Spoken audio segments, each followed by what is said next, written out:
quel est l'avantage pour vous d'avoir une marque blanche concrètement? Qu'est-ce que vous y gagnez? Donc Lal puis Cédric, s'il vous plaît. Alors merci Adil pour ce... On se demandait si c'était l'IA qui t'avait donné tous ces renseignements depuis 1922. En tout cas, t'as bien bossé. Notre président bosse bien.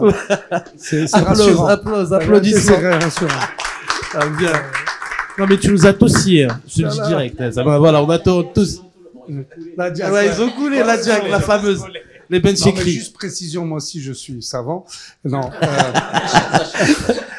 En 2000, quand il y a eu la crise des subprimes aux États-Unis, il y a un phénomène qui est arrivé en 2008-2009 plus exactement. Ils ont Ford, toutes les boîtes américaines ont vendu leurs captives parce qu'ils avaient besoin de se renflouer et de négocier avec les syndicats, sortir. Vous vous rappelez, pendant 6 mois, le monde s'est écroulé, en tout cas le monde de l'automobile s'est écroulé dans des proportions inconnues.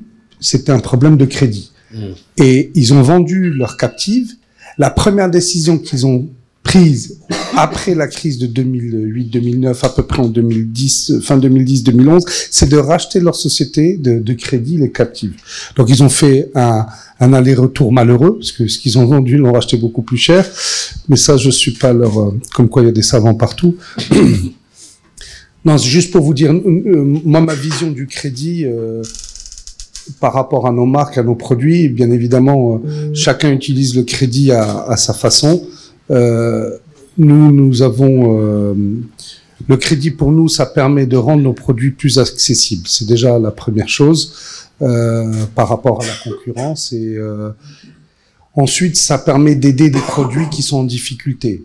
On a tous dans un catalogue de produits global des produits qu'on appelle chewing-gum dans notre jargon, qui collent. J'ai la chance de pas en avoir beaucoup, mais qu'il faut en tout cas aider et rendre plus attractif.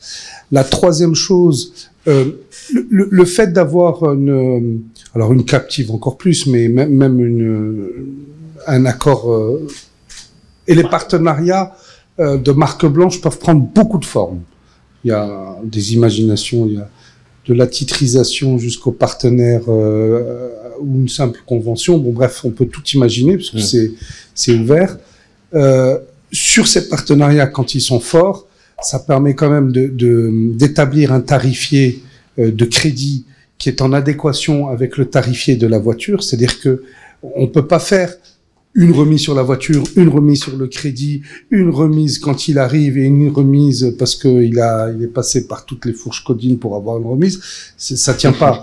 Donc le fait d'avoir sous la main à la fois le tarifier crédit et à la fois le tarifier de la voiture, ça permet de donner des offres compétitives et aussi ça permet de garder le temps avec le client beaucoup plus long. Vous vendez une voiture, ça s'arrête, le vendeur s'arrête pratiquement 72 heures après la vente de la voiture. Chez nous, il a l'obligation de vous appeler et de voir si tout va bien. Mais ensuite, son boulot se finit. Après, c'est le SAV qui va prendre le relais, la suite. Le crédit, l'avantage, c'est qu'on garde contact avec notre client pendant très longtemps. En moyenne 4 ans, un peu plus de 4 ans maintenant. Et si ça s'est bien passé, il est pour le coup, il va revenir chez vous.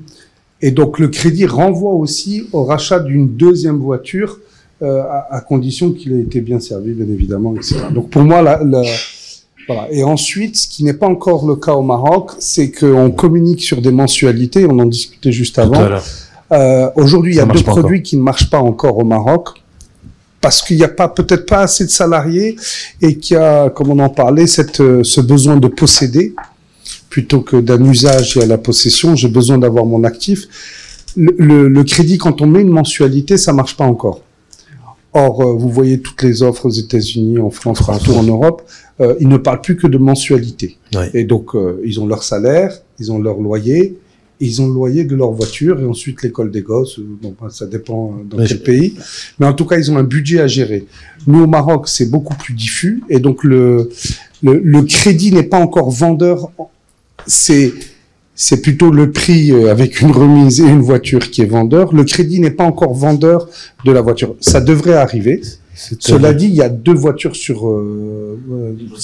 sur 10 qui sont vendues à crédit. Ouais. Et si on rajoute le comptant qui est un crédit caché pour pratiquement la moitié, on estime, on est à 75-80% de voitures vendues à crédit ou sous forme de location longue durée, qui est un crédit qui ne dit pas son nom. Voilà, donc pour moi, le crédit, voilà ce que ça permet. Et le crédit ballon, pour la génération, là je vois qu'il y a des spécialistes du crédit ballon, c'est-à-dire donner aussi accès à l'automobile sans avoir un apport énorme et à condition de vouloir garder sa voiture 7 ans ou 5 ans et en espérant que sa situation personnelle s'améliore pour qu'au bout des 5 ans, on rachète la soult pour aller. Donc le crédit, il a quelque chose de très bon, il permet d'accéder à des choses auxquelles on pourrait immédiatement. Mais je pense que pourquoi ça marche pas, parce qu'on a, c'est ce qu'on disait tout à l'heure, on a le problème de propriété. C'est toujours important pour le Marocain d'avoir la propriété de sa voiture. On n'a pas encore l'histoire de uniquement l'usage. Cédric, s'il te plaît, je voudrais une petite question simple.